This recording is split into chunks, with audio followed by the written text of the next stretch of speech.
Wakati huu nipende kumkaribisha katibu wa idara ya wanawake mtaa wa TPC aweze kutupatia taarifa.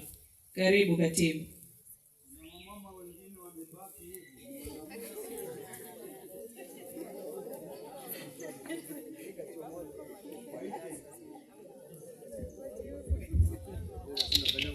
Bwana Yesu apewe sifa. Amina. Kambi mtaa wa TPC 2026. Nitakwenda nikimsubiri Yesu. Asante sana. Ifuatayo ni taarifa ya idara ya wana wa kike mtaa wa TPC 2026. Shukran.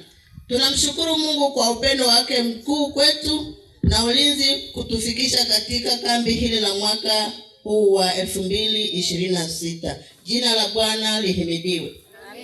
Malengo kwa mwaka 2026.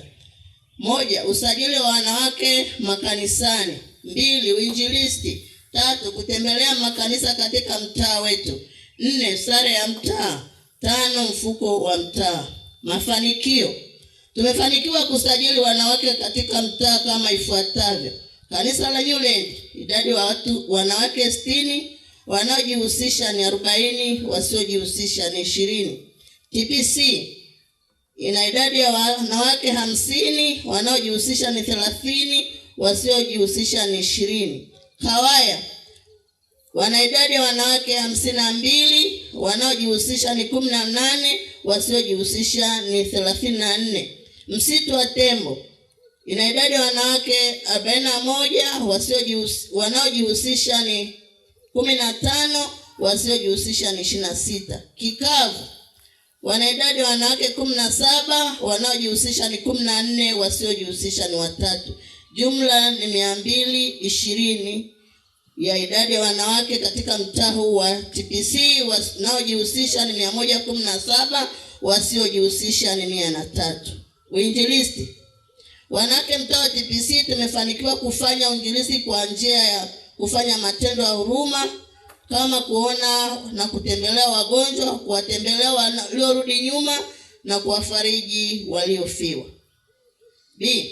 Pia tulitembelea wazazi wenzetu waliojifungua. Katika makanisa mahalia tunayo jumla ya fedha.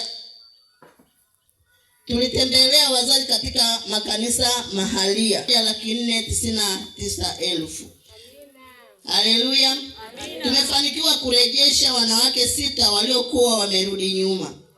Tumefanikiwa kukusanya shilingi 201,000 kwa ajili ya matendo ya huruma katika eneo letu la effort ya mtaa kule Kikavu, ambayo baada ya kambi tu hili tutaifikisha mahalia.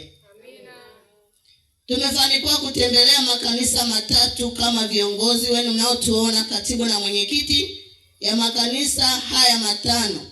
Makanisa 3 tumetembelea, bado 2 baada ya hapa tutayatembelea pia, ambayo hatujafanikiwa katika malengo yetu. Bado wapo wanawake ambao hawana sare ya mtaa na hatukufanikiwa kuwa na mfuko wa mtaa, na idadi kubwa ya wanawake kutojihusisha na idara hii. Mwisho, tunamshukuru Mungu kutupatia mama mchungaji ambaye alikuwa bega na sisi viongozi na wanawake, pia kututia moyo pale ambapo tunashindwa na kutushauri. Pia tunawashukuru wazee wetu wa makanisa waliokuwa karibu na sisi kutuweza kutuelewesha pale ambapo tunashindwa na pale ambapo tunaweza kututia moyo. Pia tunawashukuru wanawake ambao waliona wana umuhimu wa kuweza kufika katika idara yao na kuweza kujumuika pamoja na sisi viongozi.